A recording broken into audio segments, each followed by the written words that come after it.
Hey guys, welcome and welcome back to a new video. इस video में मैं आपको मैथ की स्ट्रेटजी बताने वाला हूँ for class 10th board exam. उससे पहले मैं आपको सॉरी बोलना चाहता हूँ, व्लॉग अपलोड नहीं किया इसलिए। एक्चुअली बात यह है कि मैंने व्लॉग अभी तक रिकॉर्ड ही नहीं कर पाया, तो इसलिए अपलोड क्या ही कर रहा हूँ, अभी रिकॉर्ड ही नहीं किया हूँ तो। लेकिन मैं व्लॉग कल या परसों में अपलोड कर दूंगा। एंड हाँ, 21 डेज चैलेंज चल रहा है मेरा, एंड आज 20 दिसंबर को 4th डे है। जैसा मैंने सोचा था वैसा ही चल रहा है, तो यही बताना था। तो चलो अपना मेन टॉपिक पर आते हैं। तो क्लास 10th वालों, जहाँ तक मुझे पता होगा आप लोगों का सिलेबस ख़त्म हो चुका होगा अभी तक। एंड कुछ लोगों ने तो 3-4 बार रिवाइज भी कर लिया होगा। और अगर आपका सिलेबस अभी ख़त्म नहीं हुआ है तो क्या कर रहे हो, जल्दी ख़त्म करो अपना सिलेबस। अब नहीं करोगे तो कब करोगे? दिसंबर भी ख़त्म होने वाला है। ख़त्म होने वाला क्या है, ख़त्म ही हो गया है। एंड जल्दी सिलेबस ख़त्म करो, वन शॉट देखो एंड पूरा सिलेबस करो।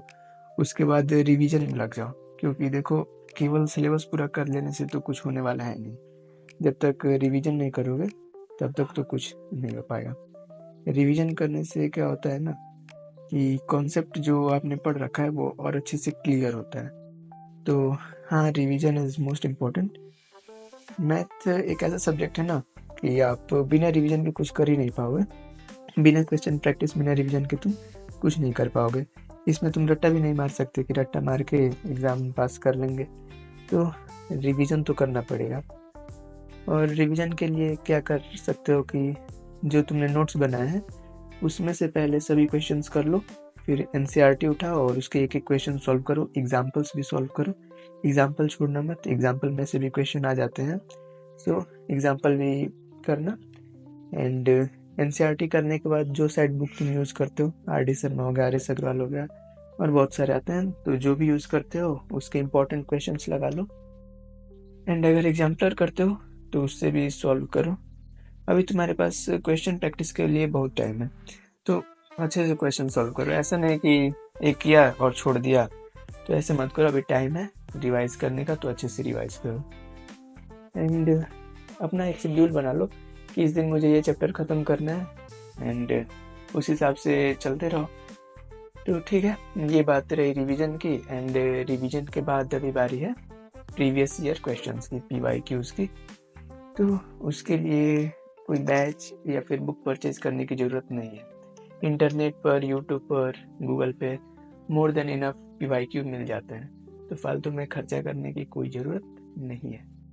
PYQ जितना ज़्यादा लगाओगे उतना ही फ़ायदा रहेगा, क्योंकि देखो क्या होता है ना, PYQ से भी कुछ क्वेश्चन आपके एग्ज़ाम में डायरेक्टली पूछ लिए जाते हैं। और उससे ज़्यादा फ़ायदा यह रहता है कि हमें पता चलता है कि एग्ज़ाम में कैसे क्वेश्चंस पूछे जाते हैं। ठीक है, तो क्वेश्चन तो तुमको हज़ारों मिल जाएंगे किसी चैप्टर के। अगर मान लो मैथ का कोई एक चैप्टर उठाते हो, उसके क्वेश्चन सॉल्व करने बैठोगे तो हज़ारों क्वेश्चन मिल जाएंगे। लेकिन अब ऐसे भी क्वेश्चन आ जाते हैं जो कि सॉल्व ही नहीं हो पाएंगे, और उससे तुम डिमोटिवेट हो जाओगे कि यार मुझसे तो सॉल्व ही नहीं हो रहा है। लेकिन क्या उस टाइप के क्वेश्चन एग्जाम में आते भी हैं, ये कैसे पता चलेगा? फालतू में उस पर अपना दिमाग ख़राब कर रहे हो, तो अभी उसका भी टाइम नहीं है। अभी जो ज़रूरी है उस पर ध्यान दो। तो PYQ करना ज़्यादा ज़रूरी होता है। इससे यही पता चलता है कि कैसे एग्जाम में क्वेश्चन आते हैं। एंड PYQ करने के बाद फिर तुम PYQ करने के बाद या फिर रिवीजन के बाद ही तुम डायरेक्ट सैम्पल पेपर कर सकते हो, एंड पैरेलल में PYQ करते रहो। अब देख लो तुम्हारा जैसा शेड्यूल है, तुम्हारे पास ज़्यादा टाइम है, तो अब रिवीजन के बाद ही सैम्पल पेपर करो और पैरेलल में वो PYQ भी करते रहना। लेकिन ऐसा हो नहीं पाता है, क्योंकि एक ही सब्जेक्ट थोड़ी है पढ़ने का, सभी सब्जेक्ट का उनको रिवाइज करना है। तो PYQ पहले कर लो, उसके बाद सैम्पल पेपर करना, अच्छे से रिवाइज कर लो, PYQ सॉल्व कर लो। फिर जनवरी में से 20-15 ऐसे 15 जनवरी से अपना सैम्पल पेपर ले लो। और रोज़ रोज़ सैम्पल पेपर करने की ज़रूरत नहीं है, अल्टरनेट डेज पे करते रहो। किसी दिन फिजिक्स का कर लो, किसी दिन मैथ का कर लो, किसी दिन इंग्लिश का, तो किसी दिन हिंदी का, ऐसे। तो इतना काफ़ी होता है 10th के लिए। और क्या ही बोलूँ, अगर मैं अपनी बात करूँ तो मैंने मैथ के लिए क्या किया था ना, कि सिलेबस ओवर करने के बाद पहले तो मैंने 3 बार रिवाइज किया था एनसीईआरटी से, नोट्स से, एंड वही जो मेरा साइड बुक था मैं आर एस अग्रवाल करता था, तो उससे पूरा क्वेश्चन नहीं किया था आर एस अग्रवाल का, जो इम्पोर्टेंट क्वेश्चन थे उसी को किया था। एंड एनसीईआरटी तो पूरा किया था और नोट्स भी पूरे किए थे।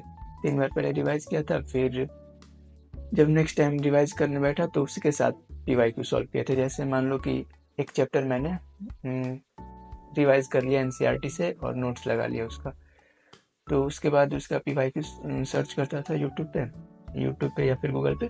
यूट्यूब पे ज़्यादातर किया हूँ, तो यूट्यूब पे उसका पीवाईक्यू सर्च करता था एंड उसको लगा लेता था।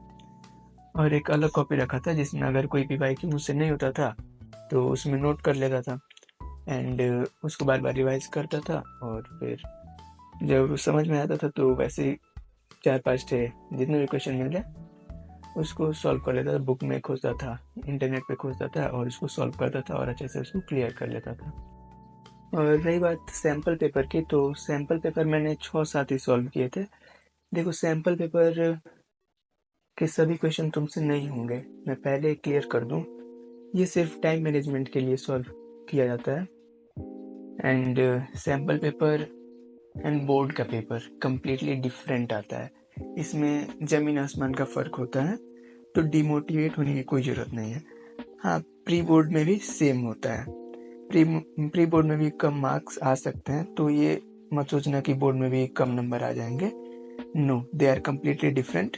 Don't get demotivated by your low marks in pre board, वो बनाए ही इसीलिए जाते हैं। तो अपनी बस तैयारी रखना, अच्छे से रिवाइज करते रहना, और इन सब नंबर कम आए अगर प्री बोर्ड या फिर सैम्पल पेपर के सभी क्वेश्चन सॉल्व ना हो तो फालतू में स्ट्रेस मत लेना, वो अलग होता है, वो इसीलिए बनाया जाता है कि हम और मेहनत करके पढ़ाई कर सकें। और क्या ही बोलूँ, so that's it for today's video. Keep studying, be positive and अपने हेल्थ का ध्यान रखना। मिलते हैं नेक्स्ट वीडियो में। Take care, good bye.